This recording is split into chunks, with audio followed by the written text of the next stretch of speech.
Hi guys, welcome back to another video. ഈ video ഇഷ്ടപ്പെടുമെന്ന് പ്രതീക്ഷിക്കുന്നു. കഴിഞ്ഞ എപ്പിസോഡിൽ നമ്മൾ കണ്ടു ഡിവൈൻ എംപറർ ആയ ഷെൻ നോങ്ങിന്റെ ദൗത്യവുമായി തുബായ് യുബിംഗ് പർവ്വതത്തിൽ എത്തുന്നു. അവിടെ വെച്ച് അവൻ വൈറ്റ് ഫെയറിയെ കണ്ടുമുട്ടുന്നു. ഷെൻ നോങ്ങിന്റെ വാൾ കണ്ടപ്പോൾ വൈറ്റ് ഫെയറിക്ക് പഴയ ഓർമ്മകൾ വന്നു. അതിനിടയിൽ മിറാജ് സിറ്റിയും വാട്ടർ ഗോത്രവും തമ്മിൽ സംഘർഷം രൂക്ഷമാകുന്നു. വാട്ടർ ഗോത്രത്തിലെ യുവേജമാനൻ ഷി ലാങ്ങും മിറാജ് സിറ്റിയിലെ മൂപ്പൻ ഡുവാൻ കുയിയും തമ്മിൽ യുദ്ധം നടക്കുന്നു. ഗ്രീൻ എംപററുടെ സഹായം തേടിയാണ് ഇവർ അവിടെ എത്തിയത്. അപ്പോഴാണ് തുബായ് അവിടെ ഇടപെടുന്നത്.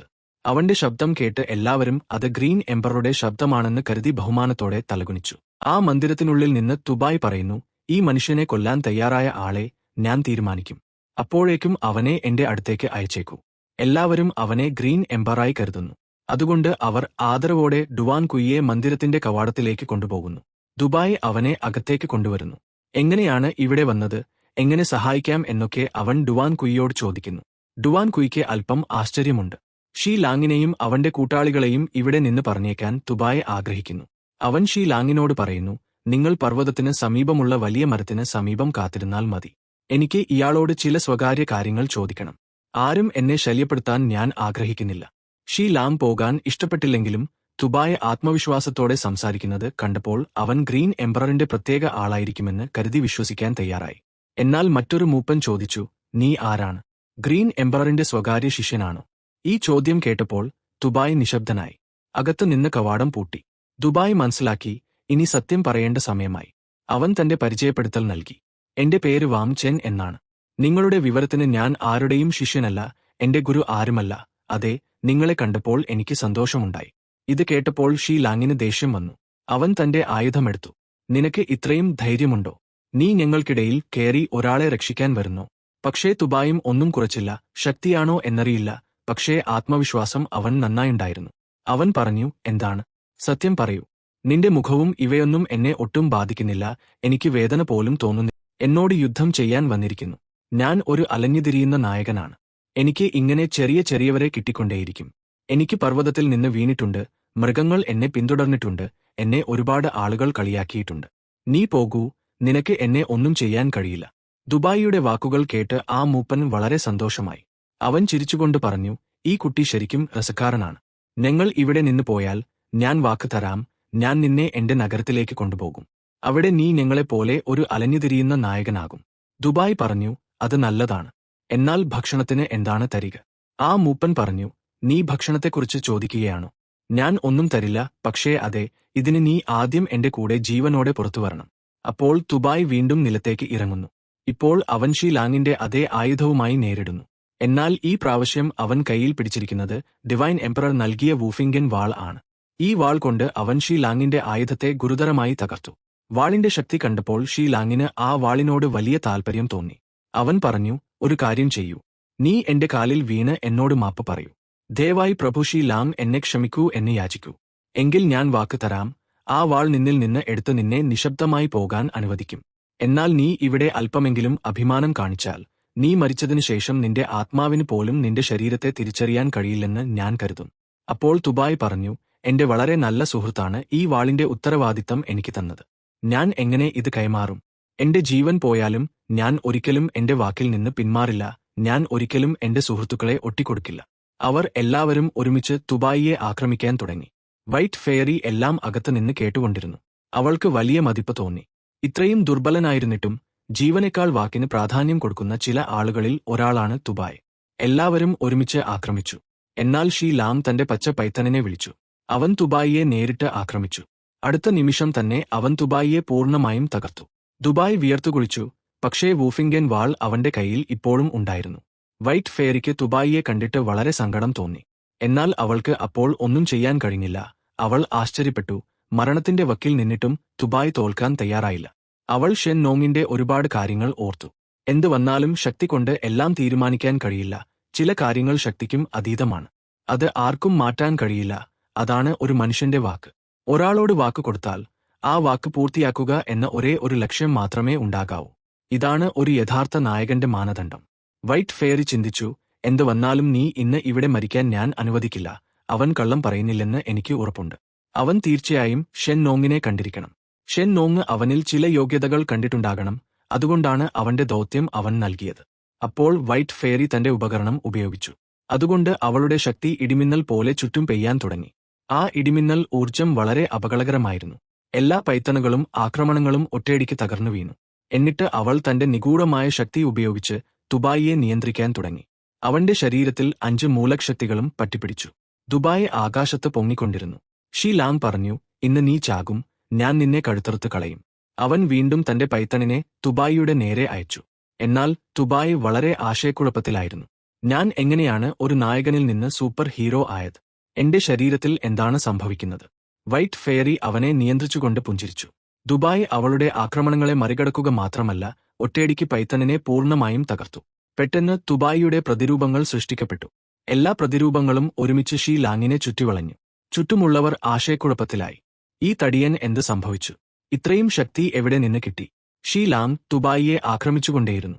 എന്നാൽ വൈറ്റ് ഫെയറി അവനെ നിയന്ത്രിക്കുന്നതുകൊണ്ട് തുബായിയുടെ ശക്തി പലമടങ്ങ് വർദ്ധിച്ചു. അവൻ ഷീ ലാങ്ങിനെ ഒന്ന് പിടിച്ചു. അവനെ ഒരു മണ്ഡപത്തിന്റെ നടുവിലേക്ക് എറിഞ്ഞു. ഭീമമായ ആഘാതത്താൽ ചുറ്റുമുള്ള പ്രദേശം മുഴുവൻ വിറച്ചു. എല്ലാവരും ഞെട്ടിപ്പോയി. എങ്ങനെയാണ് അവരുടെ യുവേജമാനൻ ഇത്ര മോശമായി ഒരാൾക്ക് തോൽക്കുക? ദുബായ് അവിടെ നിന്നില്ല. അവൻ തന്റെ വൂഫിംഗൻ വാൾ എടുത്ത് ഷീ ലാങ്ങിനെ ആക്രമിച്ചു. എല്ലാവരും കരുതി അവരുടെ യുവേജമാനൻ മരിക്കാൻ പോവുകയാണ്. പക്ഷേ ദുബായ് തന്റെ വാൾ ഷീ ലാങ്ങിന്റെ ചെവിക്ക് സമീപത്ത് വെച്ചു. ഷീ ലാങ്ങിന്റെ മുഖത്തെ ഭാവം കണ്ടാൽ അവന്റെ ജീവൻ കൈയിലായിരുന്നു എന്ന് മനസ്സിലാകും. അപ്പോഴാണ് ആ മറ്റേ മൂപ്പൻ നടുക്ക് ചാടിയത്. അവൻ വളരെ ബഹുമാനത്തോടെ മുന്നോട്ടു വന്നു. അവൻ പറഞ്ഞു, ദയവായി പരുഷമായി പെരുമാറരുത്. നിന്റെ കോപം നിയന്ത്രിക്കൂ. ഞങ്ങൾ നിന്റെ ശക്തിയെ കുറച്ചുകണ്ട് തെറ്റ് ചെയ്തു. ഇത് ഞങ്ങളുടെ അവസാനത്തെ തെറ്റായി കരുതി ഞങ്ങളെ ക്ഷമിക്കണമെന്ന് ഞാൻ പ്രതീക്ഷിക്കുന്നു. നിന്റെ ഗുരു ഞങ്ങളെക്കാൾ പ്രതിഭാശാലിയും ശക്തനുമാണ്. അദ്ദേഹം ഞങ്ങൾക്ക് മുന്നിൽ വെളിപ്പെട്ടാൽ ഞങ്ങൾ പോയി അദ്ദേഹത്തോട് മാപ്പ് ചോദിക്കുമെന്ന് ഞാൻ വാക്ക് തരാം. ദയവായി എന്നെ മനസ്സിലാക്കൂ. അവന്റെ ഈ അഹങ്കാരം കണ്ടപ്പോൾ തുബായ് ഉറക്കെ ചിരിച്ചുകൊണ്ട് പറഞ്ഞു, ഈ തലയെ നോക്കൂ. നിങ്ങൾ പരാജയം കണ്ട് നാണിച്ചുകൊണ്ട് ഇവിടെ വന്ന് ഡബിൾ ഡീൽ ചെയ്യാൻ നോക്കുകയാണ്. നിങ്ങൾക്ക് ഇത് നേരിടാൻ കഴിയുന്നില്ലെങ്കിൽ എങ്ങനെയാണ് ഇതിന്റെ ഗുരുവിനെ നേരിടുക? മൂപ്പന് മനസ്സിലായി, അവൻ പറഞ്ഞത് ശരിയാണ്. അവൻ തന്റെ കൂട്ടാളികളെയും കൂട്ടി പോകാൻ തുടങ്ങി. ദുബായും അവരെ തടഞ്ഞില്ല, കാരണം ഈ ശക്തി എവിടെ നിന്ന് കിട്ടി എന്ന് അവനും അറിയില്ലായിരുന്നു. ഇന്ന് അവൻ ഡുവാൻ കുയി എന്ന മൂപ്പന്റെ ജീവൻ രക്ഷിച്ചു. അവൻ ഷീ ലാങ്ങിനെ കളിയാക്കിക്കൊണ്ട് യാത്ര പറഞ്ഞു. ഷീ ലാങ് അവനെ ജീവനോടെ വിട്ടേക്കൂ എന്ന് യാചിച്ചുകൊണ്ടിരുന്നു. എന്നാൽ അവസാനം തുബായിയുടെ മുഖം കണ്ടപ്പോൾ അവന്റെ ശരീരം വിറച്ചു. അവൻ അപ്പോൾ രംഗം മറുവശത്തേക്ക് മാറുന്നു. സൺ വാലി എന്ന സ്ഥലം കാണിച്ചു തരുന്നു. ഇത് യഥാർത്ഥത്തിൽ വാട്ടർ ഗോത്രത്തിന്റെ ആസ്ഥാനമാണ്. ഷീ ലാങ്ങിന്റെ അച്ഛനായ ജി ലാങ് അവിടെ ഉണ്ടായിരുന്നു. അവന്റെ മുന്നിൽ സൈന്യത്തിന്റെ മേധാവി വന്ന് എല്ലാ വിവരങ്ങളും അറിയിക്കുന്നു. ജി ലാങ്ങിന് സംതൃപ്തിയായില്ല. അവൻ പറഞ്ഞു, ഞാൻ എന്റെ മകനെ ഗ്രീൻ എംപററിനെ നിയന്ത്രിക്കാൻ അയച്ചതാണ്. യുദ്ധത്തിന് ലോകത്തെ മുഴുവൻ മാറ്റാൻ കഴിയുമെങ്കിൽ അത് ഗ്രീൻ എംപറർ കൊണ്ട് മാത്രമേ സാധിക്കൂ. ഡിവൈൻ എംപററിന് ഇപ്പോൾ പേരും രൂപവുമില്ല. അവൻ അപകടകാരിയായ ആളല്ല. എന്റെ പദ്ധതിയിൽ നിന്ന് ആരും രക്ഷപ്പെടാൻ ഞാൻ അനുവദിക്കില്ല. അപ്പോഴാണ് ഒരു നിഗൂഢ വനിത അവിടെ വരുന്നത്. അവൾ ദേഷ്യത്തോടെ പറഞ്ഞു, ഇത്ര അപകടകരമായ ദൗത്യത്തിൽ എന്നെ ഉൾപ്പെടുത്താത്തത് എനിക്ക് ഒട്ടും ഇഷ്ടപ്പെട്ടില്ല. നീ എപ്പോഴും എന്റെ പേര് ആദ്യം വിളിക്കാറുണ്ടായിരുന്നു. എന്നാൽ ഇന്ന് നീ എന്നെ ഇതിൽ നിന്ന് ഒഴിവാക്കിയത് വളരെ വേദനിപ്പിച്ചു. അപ്പോൾ രംഗം മാറി ഒരു ഏകാന്ത സ്ഥലത്തേക്ക് പോകുന്നു. അവിടെ 2 ആളുകൾ മീൻ ചുട്ടു തിന്നുകൊണ്ട് സംസാരിക്കുന്നു. ആ മനുഷ്യൻ തന്റെ മകനോട് പറയുന്നു, വർഷങ്ങൾക്ക് മുമ്പ് മിറാജ് സിറ്റിക്കും വാട്ടർ ഗോത്രത്തിനും ഇടയിൽ ഒരു സംഭവം ഉണ്ടായി. അതുകൊണ്ട് വാട്ടർ ഗോത്രത്തിലെ ഏകദേശം 1000-ഓളം വരുന്ന ചില ആളുകൾ മിറാജ് സിറ്റിയിൽ വന്ന് രക്ഷ അപേക്ഷിച്ചു. അവർ പറഞ്ഞു, ദയവായി ഞങ്ങൾക്ക് അഭയം തരൂ. ഞങ്ങൾക്ക് ഇവിടെ താമസിക്കണം. ഞങ്ങളുടെ ഗോത്രത്തിലേക്ക് ഞങ്ങൾ തിരികെ പോകാൻ ആഗ്രഹിക്കുന്നില്ല. ഈ പരിക്കേറ്റ ആളുകൾ യഥാർത്ഥത്തിൽ വാട്ടർ ഗോത്രത്തിലെ ചില ഒറ്റുകാരായിരുന്നു. അവർ ഡിവൈൻ എംപററിനോടും ഗ്രീൻ എംപററിന്റെ വുഡ് ഗോത്രത്തോടും രക്ഷ അപേക്ഷിച്ചു. ഡിവൈൻ എംപറർ ആയ ഷെൻ നോങ്ങിന് അവരോട് സഹതാപം തോന്നി. അദ്ദേഹം അവരോട് പറഞ്ഞു, ഇന്ന് മുതൽ വുഡ് ഗോത്രം നിങ്ങളുടെ കൂടെ ഉണ്ടായിരിക്കും. ഞങ്ങളുടെ നഗരവും നിങ്ങളെ സഹായിക്കും. ഇത് കേട്ടപ്പോൾ എല്ലാവരും സന്തോഷിച്ചു. അന്ന് മുതൽ മിറാജ് സിറ്റി സ്വതന്ത്ര നഗരം എന്ന പേരിൽ അറിയപ്പെടാൻ തുടങ്ങി. മഹാവന്യത്തിലെ 5 വലിയ ഗോത്രങ്ങൾക്കും മിറാജ് സിറ്റിക്കെതിരെ ഒന്നും പറയാൻ കഴിയില്ല. അതിനെ ഭരിക്കാൻ ആർക്കും കഴിയില്ല. ഇത് എല്ലാ നിയമങ്ങളിൽ നിന്നും സ്വതന്ത്രമായ ഒരു നഗരമായി മാറി. ആർക്കും വന്ന് താമസിക്കാം. മറ്റു ഗോത്രങ്ങളിൽ നിന്ന് വിട്ടുപോയവർ നേരിട്ട് മിറാജ് സിറ്റിയിലേക്ക് വരുമായിരുന്നു.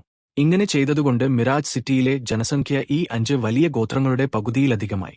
അവരുടെ ഗോത്രം വിട്ട് സ്വാതന്ത്ര്യത്തോടെ ഇവിടെ താമസിക്കുന്നവരാണ് അവർ. അതുകൊണ്ട് തന്നെ ഈ സ്ഥലം ഞങ്ങളെ പോലുള്ളവർക്ക് വളരെ അനുയോജ്യമാണ്. അപ്പോൾ വാംചനും ഡുവാൻ കുയിയും യാത്ര തുടരുന്നു. വഴിയിൽ വെച്ച് ഡുവാൻ കുയി പറയുന്നു, നിനക്ക് എന്തോ പറ്റിയിട്ടുണ്ടോ? തോന്നുന്നു നിന്റെ കാമുകി നിന്നെ വളരെ സ്നേഹിക്കുന്നു. അതുകൊണ്ട് നീ അവളെ വിട്ടുപോരാൻ മനസ്സില്ലാതെ വിഷമിക്കുകയാണോ? വാംചെൻ ചിരിച്ചുകൊണ്ട് അതൊന്നുമില്ല എന്ന് പറഞ്ഞു. അപ്പോൾ വൈറ്റ് ഫെയറിയുടെ രംഗം കാണിക്കുന്നു. അവൾ തുബായിയോട് പറയുന്നു, ഈ തകർന്ന വാളിനെക്കുറിച്ച് വിഷമിക്കേണ്ട, ഈ സമയത്ത് ഈ വാൾ നിനക്ക് ആവശ്യമാണ്. നീ ഇത് ഉപയോഗിക്കൂ. ഞാൻ നിനക്ക് ഈ ജേഡ് വാളും തരാം. ദുബായ് നന്ദി പറഞ്ഞു. അവൻ പറഞ്ഞു, ഞാൻ വാക്ക് തരാം, ഈ വാൾ അതിന്റെ യഥാർത്ഥ ഉടമയായ കോങ് സാങ്ങിന് തിരികെ എത്തിക്കും. എനിക്ക് പർവ്വതം കയറണമെങ്കിൽ കയറും, രാപകൽ യാത്ര ചെയ്യണമെങ്കിൽ ചെയ്യും. ഏത് വിധേനയും ഞാൻ അവരെ കണ്ടെത്തി ഈ വാൾ ഏൽപ്പിക്കും. വൈറ്റ് ഫെയറിക്ക് അവളുടെ ആന്റിയെ ഓർത്ത് അല്പം വികാരമായി. അവൾ പറഞ്ഞു, എന്റെ ആന്റി 200 വർഷങ്ങളായി കുടുങ്ങിക്കിടക്കുകയാണ്. എനിക്ക് അവരെ കാണാൻ കഴിഞ്ഞിട്ടില്ല. നീ അവരെ കണ്ടെത്തുകയും എല്ലാം അവരോട് പറയുകയും ചെയ്യുമെന്ന് ഞാൻ പ്രതീക്ഷിക്കുന്നു. ഈ ബൻസുരി ഞാൻ നിനക്ക് സമ്മാനമായി തരാം. നിന്റെ യാത്ര എളുപ്പമാകട്ടെ. ഇപ്പോൾ നിലവിലെ സമയത്തേക്ക് വരാം. വാം ചെൻ വൈറ്റ് ഫെയറി പറഞ്ഞത് പോലെ ചെയ്യുന്നു. ഡുവാൻ കുയി ടോക്കണും കത്തും കണ്ടപ്പോൾ എല്ലാം മനസ്സിലാക്കുന്നു. അവൻ ആവേശത്തോടെ പറയുന്നു, എന്നോട് പരുഷമായി സംസാരിച്ചതിന് ക്ഷമിക്കണം.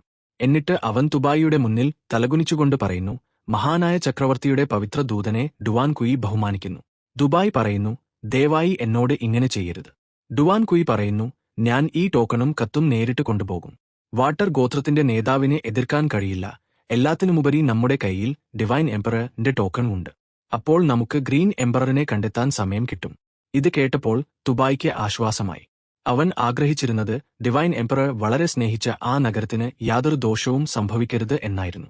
എന്നിട്ട് ഡുവാൻ കുയി പറയുന്നു, ഈ വഴിയിൽ ഒരുപാട് അപകടങ്ങൾ ഉണ്ടാകും. നമുക്ക് പരസ്പരം വേർപിരിയേണ്ടി വന്നേക്കാം. അതുകൊണ്ട് ഞാൻ ഈ ജേഡ് ടോക്കൺ നിന്റെ കയ്യിൽ സുരക്ഷിതമായി സൂക്ഷിക്കാൻ തരാം. ശരിയായ സമയത്ത് ഇത് ഉപയോഗപ്രദമാകുമെന്ന് ഞാൻ പ്രതീക്ഷിക്കുന്നു. ഇപ്പോൾ അവർ വീണ്ടും യാത്ര തുടരുന്നു. മറുവശത്ത് വാട്ടർ ഗോത്രത്തിലെ ആ നിഗൂഢ വനിത ഒരു കൊമ്പ് ഊതുന്നു. ആ ശബ്ദം കേട്ടപ്പോൾ ചുറ്റുപാടും ഭീകരമായ അന്തരീക്ഷം ഉണ്ടായി. ഡുവാൻ കുയി ഈ ശബ്ദം കേട്ട് മനസ്സിലാക്കുന്നു, ഇത് വാട്ടർ ഗോത്രമാണ്.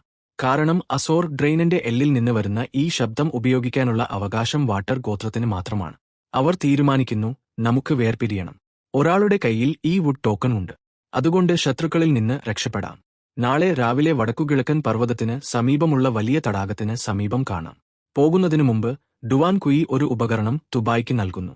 ഇത് ഏത് വസ്തുവിനെയും പൂർണ്ണമായും മറച്ചുവെക്കാൻ കഴിയുന്ന ഒരു പാത്രമാണ്. എല്ലാ മൃഗങ്ങളും പോകുന്നത് വരെ നീ ഇവിടെ ഒളിച്ചിരുന്നാൽ നന്നായിരിക്കും. എന്നിട്ട് ഡുവാൻ കുയി തന്റെ പദ്ധതി പറഞ്ഞുകൊണ്ട് അവിടെ നിന്ന് പോകുന്നു. പോകുന്നതിനു മുമ്പ് അവൻ എല്ലാ മൃഗങ്ങളെയും തന്റെ നേരെ ആകർഷിച്ചുകൊണ്ട് അവരെ പിന്തുടരാൻ പ്രേരിപ്പിക്കുന്നു. എന്നാൽ അവർ പിന്തുടരുന്നതിനിടയിൽ ആ നിഗൂഢ വനിത ഒരു ഭീമൻ ഡ്രാഗണിനെ കയറി അവിടെ വരുന്നു. അവളാണ് വാട്ടർ ഗോത്രത്തിന്റെ വിശുദ്ധ. എല്ലാവരും അവളെ വളരെ ബഹുമാനിക്കുന്നു. അവൾ ഒരു പക്ഷിയെ വിളിക്കുന്നു. ആ പക്ഷി യഥാർത്ഥത്തിൽ ഒരു മനുഷ്യനായിരുന്നു. അവൻ അവളുടെ ചാരനായിരുന്നു. അവൻ എല്ലാ വിവരങ്ങളും പറയുന്നു. എങ്ങനെ ഡുവാൻ കുയി എല്ലാ മൃഗങ്ങളുടെയും ശ്രദ്ധ തന്റെ നേരെ ആകർഷിച്ചു, അതുകൊണ്ട് അവൻ സുരക്ഷിതമായി പുറത്തുകടക്കാൻ കഴിഞ്ഞു എന്ന്. ഈ വാർത്ത കേട്ടപ്പോൾ ആ വനിത പറയുന്നു, വിഷമിക്കേണ്ട, ആരും എന്റെ പിടിയിൽ നിന്ന് രക്ഷപ്പെടില്ല. അവൾ തുബായിയുടെ ദിശയിലേക്ക് തിരിഞ്ഞ് അവന്റെ പിന്നാലെ പോകാൻ തുടങ്ങുന്നു. അപ്പോൾ ഡുവാൻ കുയിയുടെ രംഗം കാണിക്കുന്നു. അവിടെ ഒരുപാട് കൊലപാതകികൾ അവനെ വളഞ്ഞിരുന്നു.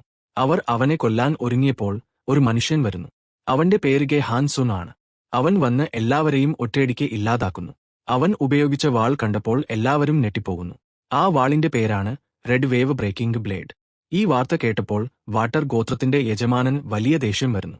അവൻ ഹെയ് വുമിങ്ങിനെ വിളിച്ചു പറയുന്നു, ഗെ ഹാൻ സുൻ ഞങ്ങളെ വിട്ടുപോയി. അവൻ ഡുവാൻ കുയിയെ സഹായിച്ചു. അവനെ എങ്ങനെ കൈകാര്യം ചെയ്യണം എന്ന് ഞാൻ നിനക്ക് വിട്ടുതരാം. ഹെയ് വുമിങ് എല്ലാം ആസൂത്രണം ചെയ്തിട്ടുണ്ട്. അവൻ പറയുന്നു, ഡുവാൻ കുയിയെ കൊന്നാൽ നമ്മുടെ ജോലി എളുപ്പമാകും. മറുവശത്ത് തുബായ് ഭൂപടം പിന്തുടർന്ന് വടക്കുകിഴക്കൻ പർവ്വതത്തിന് സമീപമുള്ള വലിയ തടാകത്തിൽ എത്തുന്നു. അവൻ സമയത്തിന് മുമ്പേ അവിടെ എത്തി. ആ ഉപകരണം ഉപയോഗിച്ച് അവൻ തന്നെ മറച്ചുവെച്ചു. എന്നാൽ ആ വനിതയുഷിക്കി അവിടെ വന്നിരുന്നു. അവൾ തുബായിയെ തന്റെ വശത്തേക്ക് ആകർഷിക്കാൻ ശ്രമിക്കുന്നു. അവൻ നിരപരാധിയാണെന്ന് തോന്നിപ്പിക്കുന്ന രീതിയിൽ അവൾ പെരുമാറുന്നു. എന്നാൽ തുബായ് അകത്തുള്ളത് മനസ്സിലാക്കുന്നു. ഈ അവസരം മുതലെടുത്ത് യുഷിക്കി വെള്ളത്തിൽ നിന്ന് പെട്ടെന്ന് പുറത്തുവന്ന് തുബായിയെ പൊതിഞ്ഞു പിടിക്കുന്നു. അവൾ പറയുന്നു, ഞാൻ കരുതുന്നു നമ്മൾ കുറച്ച് സമയം ഒരുമിച്ച് ചെലവഴിക്കണം. നീ വളരെ ക്ഷീണിതനായി തോന്നുന്നു. എന്നോട് കുറച്ച് സംസാരിക്കാൻ താൽപ്പര്യമുണ്ടോ? ദുബായ് പറയുന്നു, നിങ്ങൾക്ക് എന്തോ തെറ്റിദ്ധാരണ ഉണ്ടായിരിക്കും. യഥാർത്ഥത്തിൽ ഞാൻ ഈ ഭീമൻ മൃഗത്തെക്കുറിച്ച് പറയാൻ വന്നതാണ്. യുഷിക്കി ചിരിച്ചുകൊണ്ട് പറയുന്നു, ഒളികഴിവ് നല്ലതാണ്. പക്ഷേ ഇത് യഥാർത്ഥത്തിൽ എന്റെ വളർത്തുമൃഗമാണ്. ഞാനാണ് ഇതിന്റെ ഉടമ. നീ വിഷമിക്കേണ്ട. ദുബായ് എല്ലാം മനസ്സിലാക്കുന്നു. അവൻ പറയുന്നു, എനിക്ക് കുറച്ച് ജോലിയുണ്ട്. ഞാൻ പോകട്ടെ. യുഷിക്കി അവനെ കൂടുതൽ കളിയാക്കിക്കൊണ്ട് പറയുന്നു, നീ ഇങ്ങനെ പോകുന്നു. എന്റെ അനുവാദം ഇല്ലാതെ എന്നോട് സംസാരിച്ചിട്ട് എങ്ങനെ പോകും? വാ, ഇപ്പോൾ എന്റെ ഉടമാണ്. ദുബായ് ഒളികഴിവ് പറയാൻ ശ്രമിക്കുന്നു.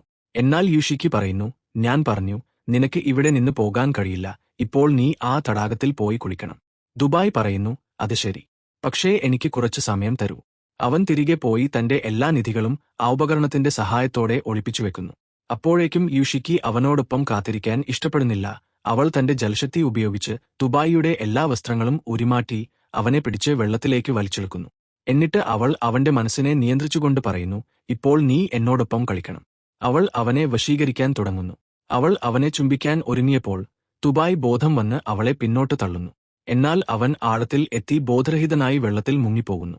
ഇവിടെ ഈ ഭാഗം അവസാനിക്കുന്നു. അടുത്ത ഭാഗം കൂടുതൽ രസകരമായിരിക്കും. അതിനു മുമ്പ് വീഡിയോ ഇഷ്ടപ്പെട്ടെങ്കിൽ ലൈക്ക് ചെയ്യണം. ചാനൽ സബ്സ്ക്രൈബ് ചെയ്യാൻ മറക്കരുത്. ഇന്നത്തെ വീഡിയോ ഇഷ്ടപ്പെട്ടെന്ന് പ്രതീക്ഷിക്കുന്നു. അടുത്ത വീഡിയോയിൽ കാണാം. ബൈ.